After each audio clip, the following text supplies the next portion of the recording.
My name is Greg Schwartz. I will be performing To This Day, a poem by Shane Koicha.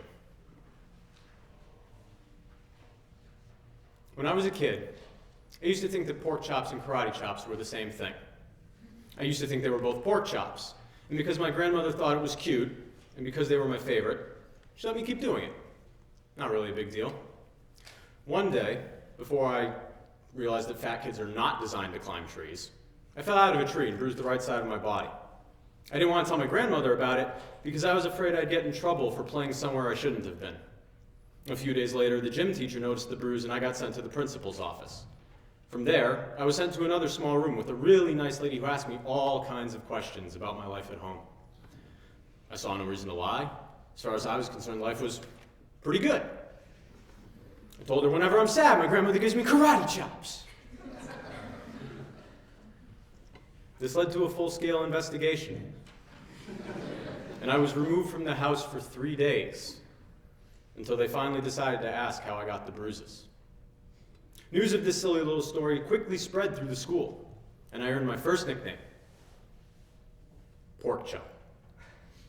To this day, I hate pork chops. I'm not the only kid who grew up this way. Surrounded by people who used to say that rhyme about sticks and stones, as if broken bones hurt more than the names we were called, and we got called them all. So we grew up believing no one would ever fall in love with us, that we'd be lonely forever, that we'd never meet someone to make us feel like the sun was something they built for us in their tool shed. Don't tell me that hurts less than a broken bone. She was 8 years old. Our first day of grade 3, when she got called ugly.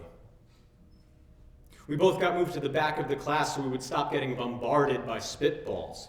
But the school halls were a battleground where we found ourselves outnumbered day after wretched day. We used to stay inside for recess because outside was worse. Outside, we'd have to rehearse running away or learn to stay still like statues, giving no clues that we were there.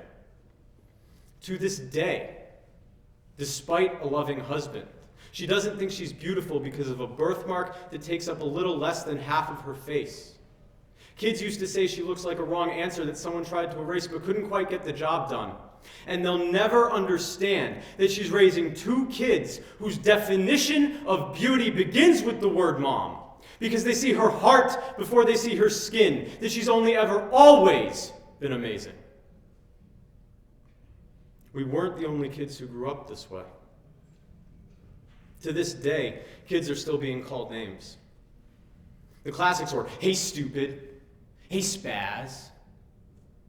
It seems like each school has an arsenal of names getting updated every year. And if a kid breaks into school and no one around chooses to hear, do they make a sound? Or are they just the background noise to a soundtrack stuck on repeat when people say things like, kids can be cruel?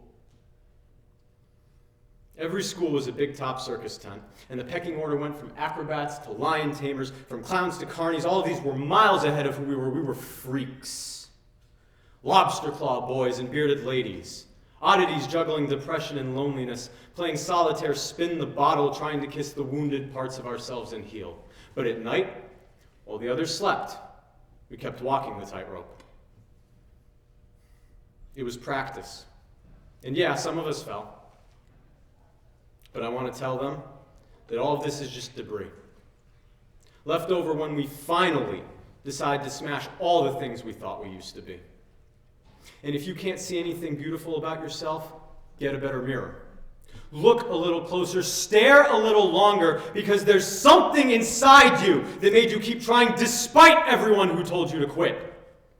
Because maybe you didn't belong to a group or a clique. Maybe they decided to pick you last for basketball or everything. Maybe you used to bring bruises and broken teeth to show and tell but never told.